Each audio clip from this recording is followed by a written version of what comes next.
అన్న నమస్తే అన్న. నమస్తే.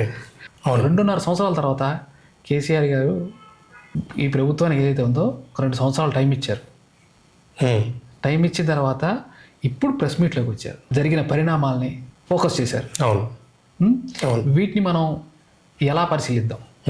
ఇది ఏంటంటే మనకి గతంలో మనకి 2000 అంటే మనకి ఎలక్షన్ జరిగినప్పుడు ఓడిపోవడము, గవర్నమెంట్ ఓడిపోవడం, బీఆర్ఎస్ గవర్నమెంట్ పోవడము, ఇది రావడం 23లో జరిగింది. ఇదంతా అయిపోయింది. తర్వాత మనం 23 to 24, 24 to 25, December to December తీసుకుంటే 2 సంవత్సరాల కాలం జరిగింది అన్నట్టు.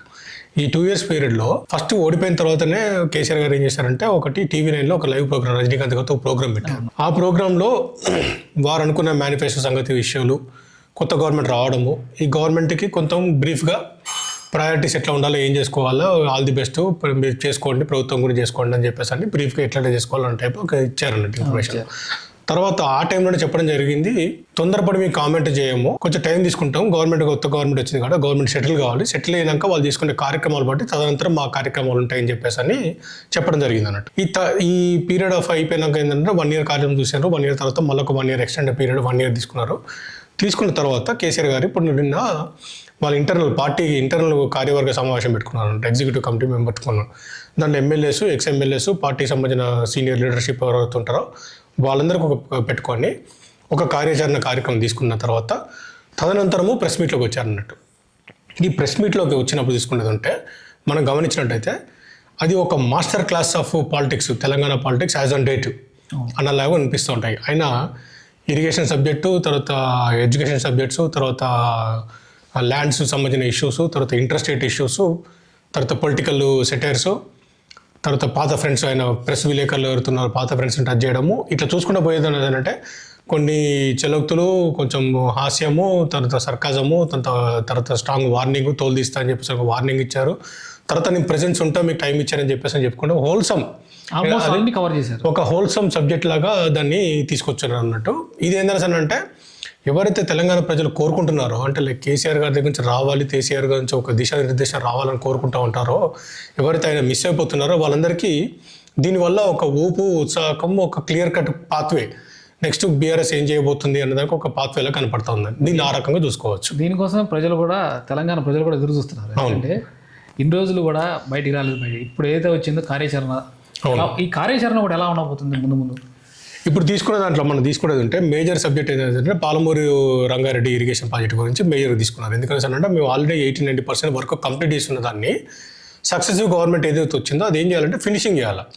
జనరల్గా ఎప్పుడైనా సరే ప్రాజెక్ట్స్ గవర్నమెంట్ ప్రయారిటీస్ ఏముంటాయి అంటే projects, upcoming projects, developing in the process ఉన్న ప్రాజెక్ట్స్ కంప్లీట్ చేసుకోవాలి, డెవలపింగ్ ప్రాజెక్ట్స్ డెవలప్ చేసుకోవాలి, అప్కమింగ్ ప్రాజెక్ట్స్ ఉన్న వాటి ప్లాన్ చేసుకోవాలి. ఇది జనరల్గా ఏ గవర్నమెంట్ అయినా ఎక్కడి నుంచి చేసుకోవాల్సిన ప్రాతిపదిక ఉంటుంది. ఇక్కడ ఏం చేశారంటే సడన్గా గవర్నమెంట్ చేంజ్ కాగానే కాళేశ్వరం కూలిపోయిందని చెప్పి ఒక ప్రాపగండా క్రియేట్ చేసుకొని కాళేశ్వరం మొత్తం దాన్ని పనుకోబెట్టేశారు. ఇటు పక్కన ఏదైతే ప్రాజెక్ట్స్ కంప్లీట్ కావాలో అది చేయాలి. SLBC ఏదైతే టఫ్ ఉందో ఆ కింద సరౌండింగ్ ఒక 10 కిలోమీటర్ 18 కిలోమీటర్ వరకు లోపల టన్నెల్ తీసుకుంటూ పోవాలి, దాన్ని టఫ్ ఉంటుందని చెప్పేసి చేయలేని పరిస్థితులలో దాన్ని కదిలిచ్చారు. దాన్ని కదిలియడం వల్ల ఏమైంది, అక్కడ కొంతమంది చనిపోవడం జరిగింది. ఇప్పటికీ ఇంకా డెడ్ బాడీస్ బయటికి తీయలేకపోయారు. అది అట్లే పెండింగ్లో పడిపోయింది. అంటే ఉన్న ప్రాజెక్ట్స్ని కంప్లీట్ చేయకపోవడం ఒక ప్రాబ్లము, చేసున్న ప్రాజెక్ట్స్ని ఇది నిరుపయోగం చేయడం అన్నది ఒక ప్రాబ్లము, చెయ్యతరం రాని కష్టమైన ప్రాజెక్ట్స్ని టేకప్ చేసుకోవడము. దీనివల్ల ఏమవుతుంది అంటే స్టేట్కి మనకి ఏదైతే వాటర్ రిసోర్సెస్ వాడుకోవాలి, ఏదైతే మన రైతులకు అవసరం ఉంటుందో అక్కడ డిస్టర్బెన్స్ జరుగుతుంది అన్నట్టు. జనరల్గా గవర్నమెంట్ ప్రయారిటీస్ ఏముండాలంటే మన రైతులు, మన జీడిపి, మన స్టేట్ జీడిపి, మనం ఎట్లా ఉండాలా, స్టేట్ గ్రోత్ ఎట్లా ఉండాలన్నది టాప్ ప్రయారిటీ ఉండాలి ఎప్పుడైనా, ఏ రాష్ట్రానికైనా, ఏ రాష్ట్ర ప్రభుత్వానికైనా. సంహవ్ అన్ఫార్చునేట్గా ఇక్కడ ఏం జరిగింది అంటే మనకి ఈ ప్రయారిటీస్ అన్నది గత ప్రభుత్వం చేసుకున్న వర్క్లు ఏదైతే ఉంటాయో ఆ వర్క్లు పక్కన పెట్టేసుకొని వేరే వర్కులు తీసుకుందామన్న ఆలోచనలోని వేరే వర్కులు తీసుకుందాము, పాత వాటిలో బ్లేమ్ గేమ్ అన్న దాంట్లో పోతా ఉంటే ఈ 2 సంవత్సరాల కాలం దాన్ని గడిచిపోయింది. కాళేశ్వరం కమిటీ నోటీసిండ్రు, ఆ కమిటీ ఫైండింగ్ వచ్చింది, ఆ కమిటీ ఏం చెప్పింది, లాస్ట్కి తిరిగి రిపేర్ చేయండి, ఎక్కడైతే ప్రాబ్లం ఉందో, చిన్న డ్యామేజ్ జరిగింది, డ్యామేజ్ జరిగితే ఏం చేయాలి, గోడ కూలిపోతే ఏం చేస్తే గోడ కట్టుకోవాలా, సింపుల్. అదే చెప్పిపోయింది కాళేశ్వరం కమిటీ కూడా. దానికోసం కోట్ల రూపాయలు ఖర్చు పెట్టి చేసి అవన్నీ చేసినా కూడా చెప్పింది ఏంటంటే అది చేసుకోవాలి. సరే, ఇప్పుడు మన కేసీఆర్ గారి సబ్జెక్ట్లోకి వస్తే ఏం జరిగిందంటే పాలమూరు లిఫ్ట్ ఇరిగేషన్ ప్రాజెక్ట్ సంబంధించిన మొత్తం అంత మేజర్ వర్క్ అయిపోయినాయి, చిన్న ప్యాచెస్ వర్క్స్ ఉన్నాయి, అవి కంప్లీట్ చేసుకోవాలి. BHEL నుంచి 150 HP మోటార్స్ తీసుకొచ్చి పెట్టాము, అవి ఒక్కొక్కసారి పాడితే మాకు బ్రహ్మాండ నీళ్ళు వస్తాయని చెప్పేసి అన్నారు. దాన్ని చేయలేదు, ఫినిష్ చేయట్లేరు. చేయకపోగా దాన్ని ఏం చేసిందంటే వర్క్ సంబంధించిన డిపిఆర్ మొత్తం రిజెక్ట్ చేసి పెట్టి కూర్చున్నారు అన్నది మేజర్ ఎలిగేషన్ గవర్నమెంట్ మీద ఫ్రేమ్ చేశారు. సో ప్రభుత్వంలో ఇప్పుడు మనకి ఇరిగేషన్ మినిస్టర్ కానివ్వండి, లేకపోతే ప్రభుత్వంలో ఉన్న అధికారులు కానివ్వండి, ఇరిగేషన్ సంబంధించిన డిపార్ట్మెంట్ అధికారులు కానివ్వండి, ఇంజనీర్లు కానివ్వండి, లేకపోతే ముఖ్యమంత్రి కానివ్వండి, లేకపోతే కాంగ్రెస్ పార్టీ పరంగా కానివ్వండి, వీళ్ళు ఏం చేయాలంటే వీళ్ళు ఫ్యాక్ట్స్ ఆఫ్ ది సబ్జెక్ట్ మొత్తం బయట పెట్టాలి. నిజంగా డిపిఆర్ ఉందా లేదా, డిపిఆర్ సెంట్రల్ గవర్నమెంట్ పంపించారా లేదా, డిపిఆర్ సెంట్రల్ గవర్నమెంట్ చేసిన కామెంట్ ఏంటి, ఆ డిపిఆర్ ఎక్కడుంది, ఒకవేళ వీళ్ళు పంపించేది ఉంటే దాని స్టేటస్ ఏంటి, అసలు డిపిఆర్ వెనక్కి వచ్చిందా రాలేదా. కేసీఆర్ వేసిన ఎలిగేషన్ డిపిఆర్ బ్యాక్ వచ్చింది అని అన్నారు. డిపిఆర్ బ్యాక్ వస్తే దాని రిజెక్షనా లేకపోతే ఇంకేమైనా క్వశ్చన్లు అడిగినా ఆన్సర్లు అడిగితే వీళ్ళు ఆన్సర్ చెప్పలేకపోయినా డిపిఆర్ ఎక్కడుంది ఏందన్నది ఫ్యాక్ట్ చెప్పాలి కదా, అది చెప్పలేదు. అది రావాలా, ఉత్తమ్ గారి దగ్గర నుంచి రావాలా. అది గతంలో ఉన్న మహబూబ్నగర్ కానివ్వండి, రంగారెడ్డి కానీ, నల్గొండ డిస్టిక్లకి మనకి ఎక్కడైతే ఈ శ్రీశైలం కెనాల్లో ఉంటాయో శ్రీశైలం వాటర్ రావాలి కాబట్టి, ఈ శ్రీశైలం క్యాచ్మెంట్ కింద వచ్చే ఏరియాస్ కాబట్టి శ్రీశైలం సంబంధించిన కృష్ణా నది వాటర్ వాడుకోవాలి కాబట్టి వీటికి సంబంధించిన ప్రాజెక్టు కాబట్టి పాలమూరుకి సంబంధించిన నీళ్ళు తీసుకుందాం అన్నది పాయింట్. మీరు గవర్నమెంట్ ఏం చేయాలి దానికి, దీంట్లో సత్యం ఎంత ఉంది, దీంట్లో ఫ్యాక్ట్ ఎంత ఉంది, దీంట్లో నిజంగానే కాదా, ఇంతకుముందు చేసినప్పుడు స్టడీ చేసి ఉంటారు కదా, ఆ స్టడీ చేసుకున్నాక ప్రాజెక్ట్ తీసుకుంటారు కాబట్టి దీంట్లో ఎంతవరకు ఏకరేజ్ వస్తుంది, ఈ ఏకరేజ్ వల్ల ఎంత బెనిఫిట్ జరుగుతుంది, ఎట్లా నల్గొండ మనకి ప్రాంతంలో వాటర్ వస్తాయి, రంగారెడ్డికి ఎట్లా వాటర్ వస్తాయి, పాలమూరులో ఎట్లా గ్రీనరీ చేయాలి, ఎట్లా రైతులకు బాగుపరచాలి అన్నది క్వశ్చన్ తీసుకోవాలి.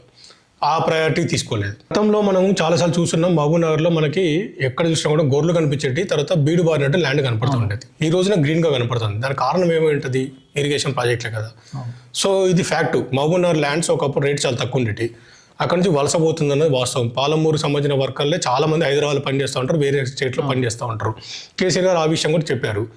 ఇప్పుడు రిటర్న్ ఆఫ్ మైగ్రెంట్స్ అవుతుంది. అంటే ముంబైలో పనిచేసే వాళ్ళు కానివ్వండి, లేకపోతే వేరే దగ్గర పనిచేసే వాళ్ళు కానివ్వండి, మళ్ళీ back to Mahabubnagar district, old Mahabubnagar district వచ్చి చేసుకుంటున్నారు. అంటే మీనింగ్ ఏంది, అక్కడ కాస్ట్ ఆఫ్ అగ్రికల్చర్ పెరిగిందని చెప్పేసి అని, అగ్రికల్చర్ ఏకరేజ్ పెరిగిందని చెప్పేసి అని, ల్యాండ్ వాల్యూ పెరిగిందని మీనింగ్. డెవలప్మెంట్స్ కూడా. సో ఇది లాస్ట్ 10 సంవత్సరాలలో 12 సంవత్సరాలు మనం చూస్తున్న వచ్చే మార్పే కదా, చేంజ్ కనపడుతుంది కదా.